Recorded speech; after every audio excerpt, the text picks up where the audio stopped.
kapag welder ka ba na babae, talaga bang mahirap sa site? Sa totoo lang, mahirap. Lalo na pag halimbawa nasa fabrication site ka.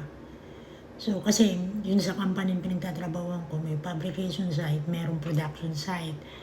So, pag kailangan nila ng tao sa fabrication, minamadali yung pinafabricate na isang project, hihilahin nila ako kasi more on production site ako kasi kumbaga parang mabilis kasi akong kumilos. So, kaya yung boss ko, lagi ako nasa production. So, nakaka-produce ako ng doble. Doble sa hinihilang ng marami. Kaya doon ako inilalagay. Pero mas magaan ang trabaho ko pag sa production. Kasi nga, hindi ako masyadong nag-iiba-iba ng posisyon. More on flat or di kaya 2F lang o di kaya basta horizontal or flat lang kalimitan sa production. Pag nasa fabrication site ka na, talagang tatumbling ka doon. Merong position na talagang nag-overhead ka, nagbe-vertical, tapos ang layo, hindi mo makita, madilim.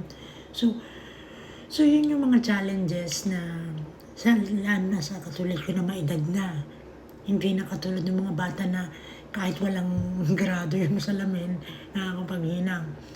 So may mga ganun, tapos marami kang makukuha mga peklat, yan o. Dami kong peklat, alam nyo ba? Marami akong peklat, so puro peklat, Yan, ganun ang challenges ng babaeng welder. So kahit sa binti, minsan, pero iniingatan ko na huwag matalsikan.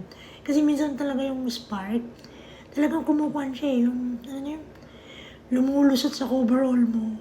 Yun ang isa sa mga challenges na pag ang babae, lalo na babae, kikay.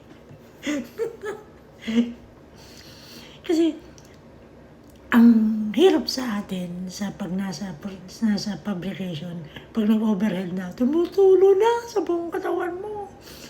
So yun ang isa sa challenges pa.